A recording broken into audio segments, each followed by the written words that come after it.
All right, great week of practice. Very proud of this football team. The focus has been on Florida. Obviously, Florida's a great team.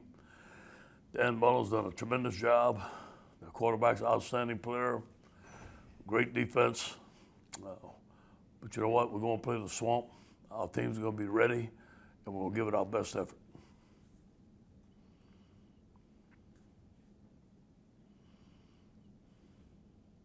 Okay, Mike. Okay, man. 1, 2. Hey, Mike, can you start over? Yeah, you got me now? Yeah, I got you. You've had some good weeks, you've had some bad weeks in your career. Where would this one rank? And then how do you handle it? Is it just one bite at a time kind of deal? You know, hey, I'm not going to have a bad day. I'm the head coach of LSU. That's always going to be my answer. You know, there's some weeks that are tougher than others. I think the guys bounced back. It was a tough Monday. But I think, you know, playing Florida, you know, another big game. I think it helped turn the page, helped forget about the last week and move forward, which is a good thing. Ed, you talked about Eric on Wednesday officially opting out. How have you talked with the team since then, and what sense do you get from the team moving forward as you go into the final 2 games? Yeah, I've seen that they practice very hard. The guys have been in good spirits. We talked about Eric. We wish him the best, and obviously we're going to recruit him to come back. And other than that, the team's been fine. Hey, Coach, with Eric gone and Torrey not available, can you talk about the tight end position and I guess maybe getting Cole Taylor up to speed and the dynamic? You know, is he more of an inline guy? Can you spread him out and like you did with Eric, that vertical? Oh, there's no question. In fact, he's more suited to be outside. I mean, he's a big, tall, athletic tight end. Needs to grow into his body, get a little bit more physical, but he has since he's been here. Again, he's only a freshman. And then we got Nick Storrs. Nick's is a big man, and we're going to play him. A guy we got from baseball. We expect him to play. I'm excited about it. He's excited about it. I can't wait to see those 2 guys play. Yeah, I want to ask you about Nick. You know, I know he hasn't had a chance to have a lot of time, but you know, can you work in maybe a gadget play with him, use that right arm? Yeah, if we do, I'm not going to tell you, but that's a good idea. I may put it in tomorrow.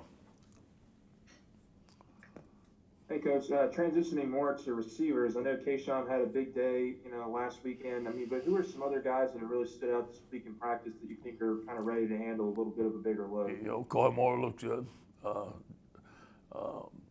John Trey Kirkland, obviously I'm waiting for John Trey to have a breakout. Just a tremendous young man, been with us all the time. Jeray Jenkins, all those guys that look good in practice, and I think they're going to do well.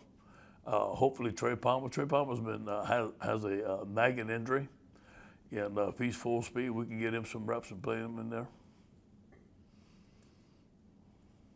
Hey, Coach, how's it going? Going good. Obviously, winning the game this weekend would be huge, but what are some other little things that you would like to see going on around you with the players?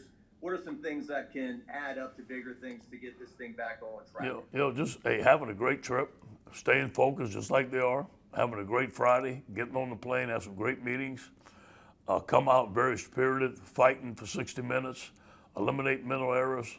You know, we're going to have to win the turnover battle. We have to control the line of scrimmage. Got to win 3rd down, and you have to eliminate the explosive plays on defense. And I guess it's obviously all water under the bridge now, the opt-outs and whatnot.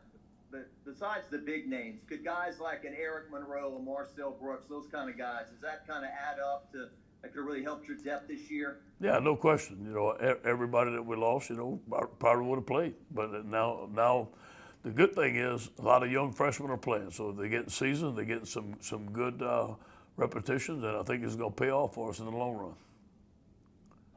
Coach, I got some rapid fire ones for you.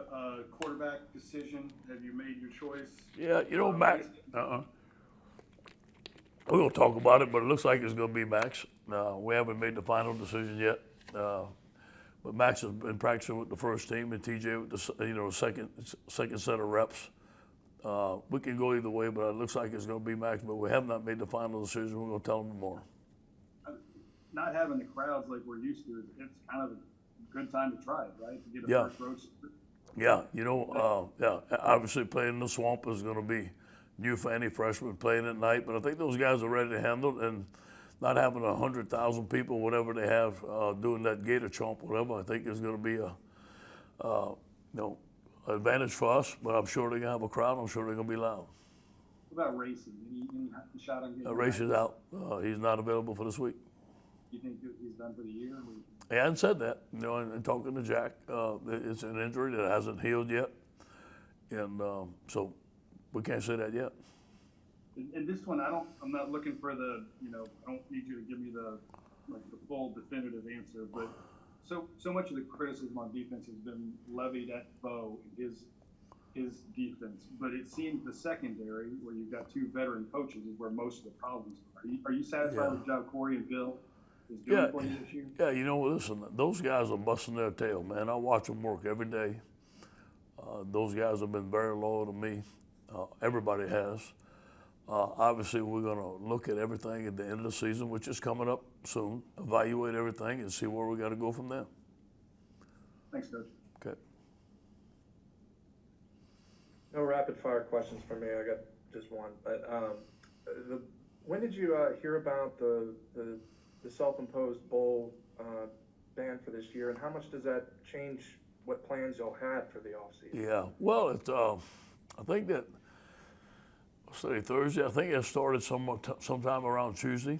Yeah, Tuesday. That they came to me from the athletic director to see if what I thought. And I thought it'd be, if we could do it this year, I thought it'd be an advantage for us, not have to do it next year. But that decision was finalized on Wednesday, I do believe, and that's when we announced it. Coach, I know that the conditions may be a little bit different, but the job that Jabril did on Weidemeyer, the tight end from A&M, I know some bad conditions, but is there a similar scheme that he can maybe, you think, help you at least control to a degree? Yeah. Pitts. Yeah, and I believe in Jabril. Now this is going to be more of a challenge. This guy's one of the best players in the country, and he proved it to us last year. We couldn't stop him last year. And I think Jabril can do a good job of. Obviously, that guy's going to make some plays. Jabril's not going to be perfect. But if we have anybody that can cover him one-on-one, I believe in Jabril. Okay, thanks everybody. Go Tigers.